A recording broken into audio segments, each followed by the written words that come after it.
En el libro de Marcos, el capítulo 13, en donde se describe lo que son las señales de antes del fin, hay un evento en particular que se le llama la abominación desoladora, y donde mucha gente interpreta esto de acuerdo a la información que tiene, a la información que le fue dada. Ahora, lo que el ministro tiene que procurar, si realmente es un ministro de Cristo y no es un ministro de lo que es el nombramiento humano, el nombramiento de los hombres, porque hay ministros que no han sido llamados por Dios, sino que han sido llamados por los hombres. Y había hablado acerca de la diferencia entre cuando un ministro es elegido y llamado por Dios, porque nadie debe tomar esa honra para sí mismo, sino aquel que es llamado para eso. ¿Y por qué es que Dios llama a uno y a otros no? Bueno, yo no lo sé. Eso depende de la soberanía de Dios. Ahora, recae una responsabilidad muy grande sobre aquel que es portador de la palabra. Porque si vemos el mensaje de la Odisea, vemos que hay una sentencia lapidatoria sobre lo que son los ministros, sobre lo que son los portadores de la voz del Evangelio. Porque si bien el cuerpo de Cristo está constituido de muchas partes, él habla sobre la boca, y la boca emite información. Y la boca, curiosamente, es algo que está en la cabeza misma del cuerpo, pero habla de la boca, habla de los oídos, habla de los ojos, y habla de todas las partes del cuerpo, pero cuando destaca lo que es la parte de la boca, la boca es el portavoz del cuerpo. Y hay una sentencia que es sobre el ministerio laodicense, de que tenga cuidado de lo que sale de la boca. Porque si eso no es aprobado por Dios, el sujeto, el individuo, se mete en muchos problemas. Mire, esto no es abrir la boca solamente y hablar y repetir las cosas que otros dicen. O sea, uno tiene que tener una conexión muy directa con Dios. O sea, no, parece que hay gente que no entiende y se quiere volver maestros y no entienden que acarrean condenación para sí mismos. Esto es como cuando alguien ve de repente un testimonio de sanidad, por ejemplo, y la gente dice, oh, qué tremendo eso que ocurrió ahí, y todos repiten eso, y después vemos que eso es mentira. Entonces usted se convierte en un propagador de mentira, y hay que cuidarse de esas cosas. Entonces, hay cosas que si usted no fue testigo de esas cosas, tenga cuidado si usted repite eso. Otra cosa es cuando por fe damos testimonio de lo que dice la Escritura, si es que la entendimos bien. Pero esto es muy delicado, esto no es algo light, es algo muy delicado. Y hay mucha gente que parece que no entiende esto, porque parece que lo que quisieran hacer es hablar para agradar los oídos de la gente, para después vender todo eso y a su vez recibir una retribución por todo eso, y no se dan cuenta que se están enterrando ellos mismos, si es que algún día estuvieron vivos. Porque esto no se trata de proselitismo religioso, no se trata de eso. Se trata de si usted tiene la revelación correcta y genuina que viene de parte de Cristo. Teología que muchas veces tiene que ser corregida por Él, es cierto eso, es cierto, porque Él mismo se encarga de hacer la corrección y muchas veces esa corrección puede venir de otro estimado hermano que puede corregir al otro que está equivocado, porque recuerde que Cristo dijo que había que lavarse los pies los unos a los otros. Y no está hablando de tomar un recipiente y lavar los pies al otro, no se refirió acerca de eso. Si Dios quiere voy a hablar de eso en particular en otro momento. Porque hay cosas que se toman como literal de la Escritura y no deben ser tomadas así, porque hay una interpretación de acuerdo al conocimiento que viene de Cristo acerca de eso que se está escribiendo, o de eso lo que se escribió. Y volviendo al punto de la abominación desoladora, los discípulos cuando veían el templo, que tanto énfasis se pone en el templo de Dios, refiriéndose a los ladrillos, o la mampostería de lo que esté hecho eso, y ya había hablado de que eso no es el templo de Dios, eso no es el templo de Dios. En un momento dado de la historia, ese edificio se había convertido en lo que es la administración de la gloria y el poder de Dios en la tierra. Pero eso, una vez que Cristo vino y Él derribó todo eso, el templo de Dios ya es otro.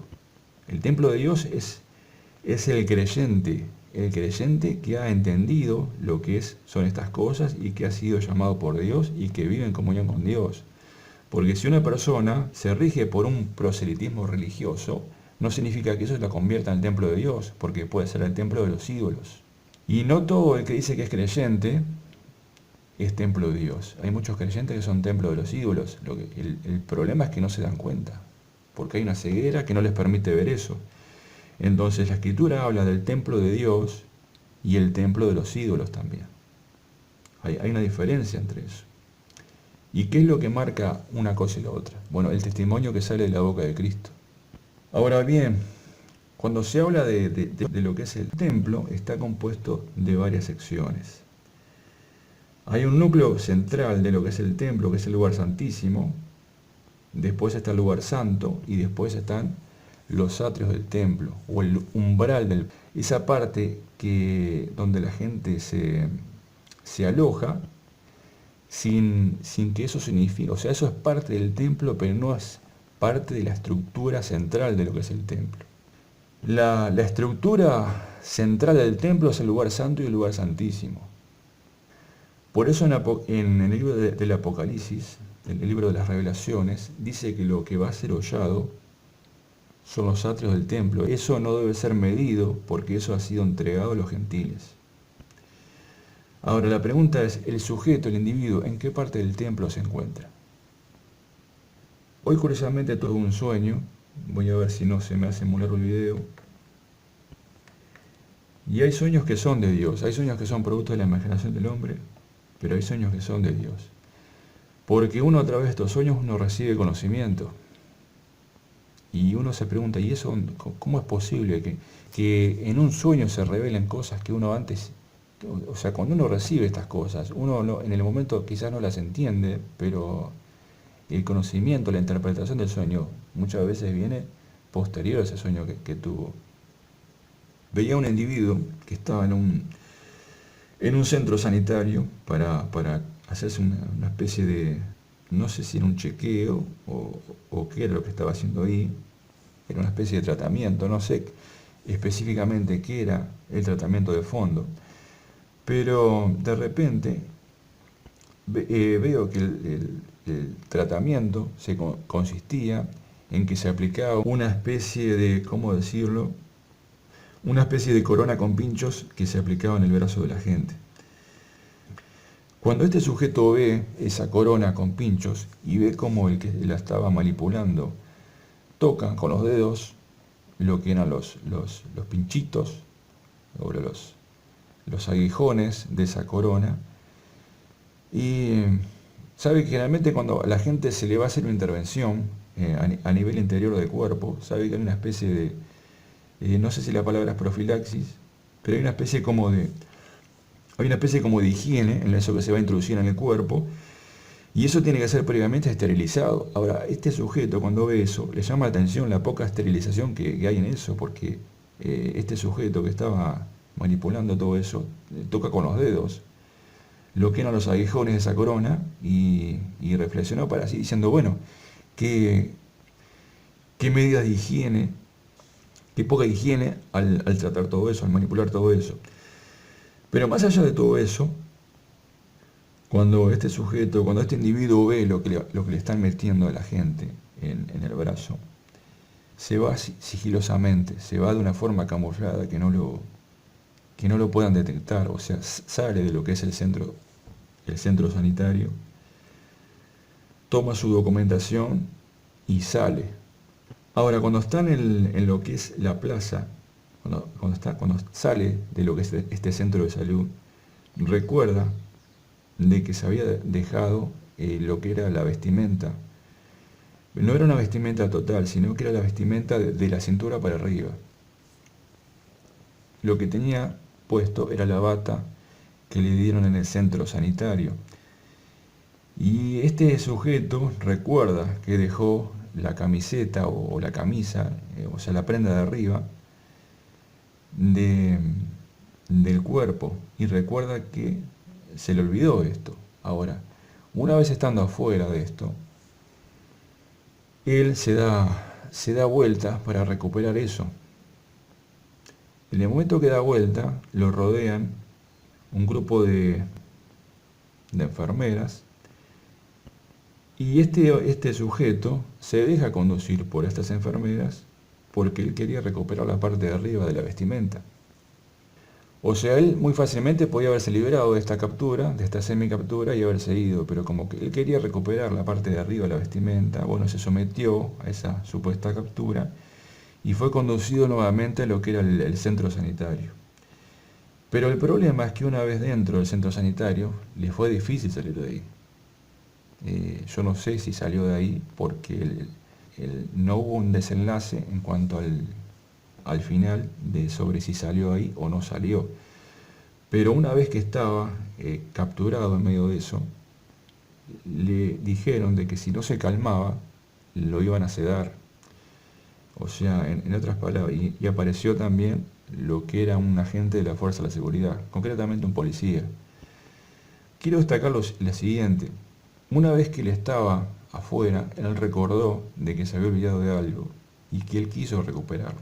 En el momento que él ingresa nuevamente ahí, a ese lugar, ya la salida no era tan fácil, porque había como una especie de escuadrón de la muerte que le estaba impidiendo el paso para que pudiera nuevamente salir. Posteriormente a eso, pasó un sujeto sedado en una camilla y no sé si era el que estaba viviendo todo eso o no. Yo no lo sé porque no pude distinguir la cara del individuo. Quería destacar esa parte de lo que es el sueño, que una vez estando afuera de todo eso, él pretende recuperar eso, la vestimenta de la parte de arriba, y queda capturado por lo que era ese escuadrón de la muerte, por llamarlo de una forma.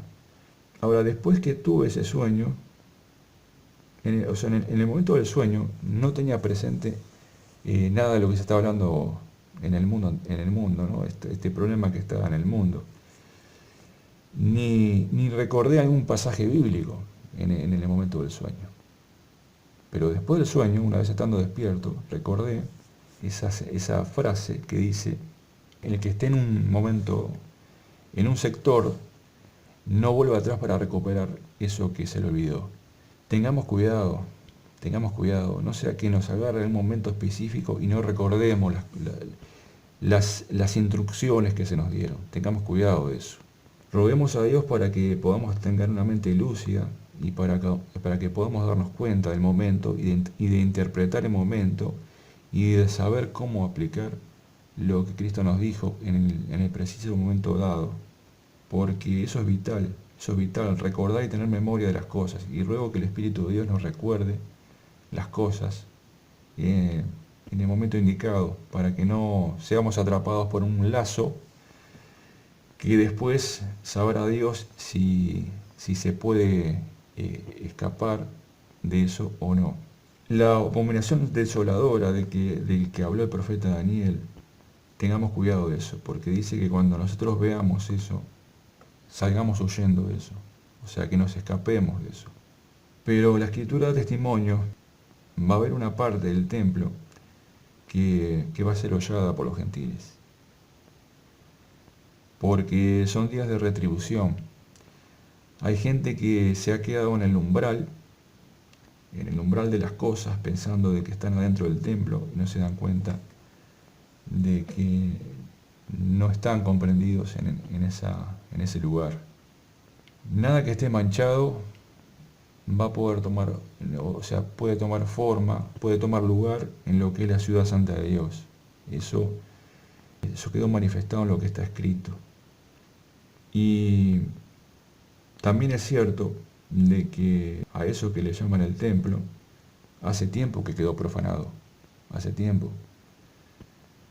El problema es que la gente no se dio cuenta de eso, porque eso que es la sinagoga, en el momento que el ministro pierde la visión y entrega lo que es la soberanía a otras cosas que no tienen que estar ahí, sino que tienen que estar afuera, eso también es una forma de profanación. Pero es una forma de profanación a nivel estructural, se puede llamar así. Pero lo que se le quiere hacer a la gente ahora, el otro día estaba hablando de un supuesto científico que estaba hablando de hackear el cuerpo. O sea, hackear lo que es el organismo humano. Cuando se habla de hackear algo, sabe que hay una especie de troyano, en referencia al caballo de Troya, en donde se presenta eso como un regalo, una ofrenda, y saben que ese troyano entra a lo que es, digamos, el sector de la plaza, pero eso viene con sorpresa, porque adentro de eso, adentro de ese caballo de Troya, hay un ejército dentro de eso. Y cuando llega la noche y todos duermen, el ejército sale y son sorprendidos. Y la gente pensando de que eso era un regalo, que era una especie de ofrenda de paz que les estaban haciendo, no dándose cuenta de que del peligro que se cernía sobre eso, porque eso venía con sorpresa. Y este hombre que hablaba de hackear lo que es el organismo humano, usted entienda de que usted tiene una estructura de ADN y más allá de que no sea el ADN 100% original que Dios estableció un día, porque el organismo humano ha sido seriamente afectado y comprometido, porque Dios no creó al hombre para que muriera, sin embargo el hombre muere, el cuerpo humano se deteriora, se degenera estructuralmente, pero más allá de todo eso, de que no sea el ADN 100% original de lo que Dios un día creó, entienda de que el hombre sigue conservando algo de aquella imagen que un día le fue dada. Pero ¿qué pasa si eso es hackeado de alguna forma y es modificado de alguna forma? Eso no debe ser permitido bajo ningún concepto, porque ningún Estado, ningún gobierno del mundo puede tener soberanía sobre lo que es el cuerpo de la gente, sobre lo que es el interior de la gente. La soberanía de los gobiernos, siempre y cuando estén fundados en las leyes, no digo todas las leyes de Dios, pero por lo menos en los principios básicos de Dios, a ese nivel pueden gobernar. Y siempre y cuando eso no se salga de los parámetros sanos, si se le puede llamar así, establecidos por Dios para lo que es un gobierno. Pero entienda que cuando un gobierno ya se sale de esos cánones y ya se vuelve algo diabólico, usted a eso no se puede someter. Y mucho menos entregar lo que es la soberanía de su cuerpo, eso es sagrado. Y mucho más si usted entendió que su templo, que su cuerpo, es templo de Dios y no templo de los ídolos.